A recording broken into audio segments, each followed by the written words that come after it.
তুনতুরি ছিনতাই কাণ্ডে গ্রেফতার এক, তোলা হলো আদালতে। ঘটনাটি সোমবার সকাল 11টা নাগাদ। প্রকাশ্যে দিবালোকে আগ্নেয়াস্ত্র দেখিয়ে ছিনতাইয়ের ঘটনা ঘটেছিল বাঘমুন্ডি থানার সুইসা ফাঁড়ির অন্তর্গত তুনতুরি কালীমাটি রাস্তার উপর। সুইসা পাঞ্জাব ন্যাশনাল ব্যাংকের ব্যাংক মিত্র গঙ্গাধর মাহাতোর তুনতুরি গ্রামের বাইরে অজ্ঞাত পরিচয় তিনজন তার মোটর বাইকে প্রথম ধাক্কা দেয়। তারপর তার ব্যাগ, যার মধ্যে একটি ল্যাপটপ, 55,000 নগদ, মোবাইল ফোন, মোটর বাইকের চাবি সহ জিনিসপত্র নিয়ে চম্পট দেয় বলে দাবি।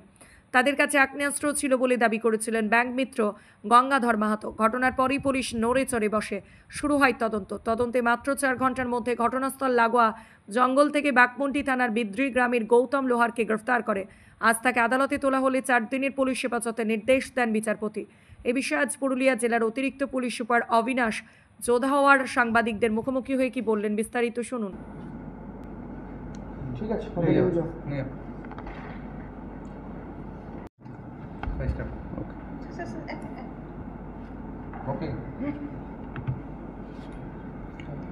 কালকে একটা ইনসিডেন্ট হয়েছে আমার এখানে বাঘমুন্ডি থানাতে। একজন গঙ্গাধর মাহাতো বলে পিএনবি সিএসপি পার্সন আছে, ও ব্যাংক থেকে টাকা তুলে যাচ্ছিল।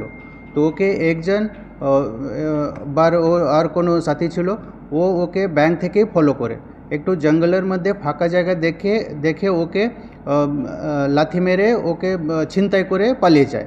তো আমি সঙ্গে সঙ্গে বাঘমুন্ডি থানাতে ইনফরমেশন পেলাম।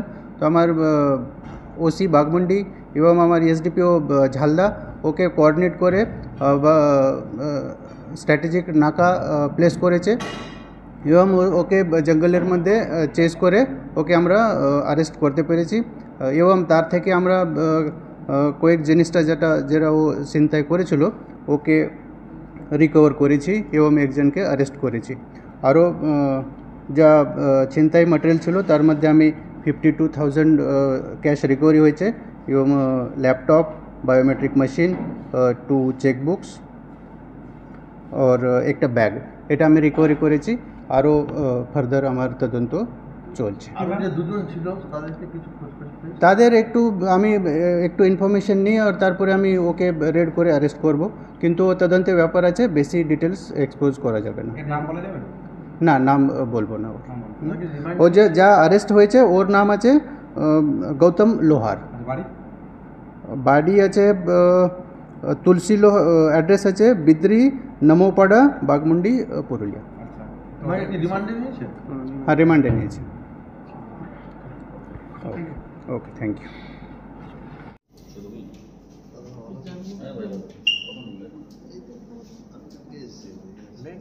টাকাগুলো কি কাদের জন্য?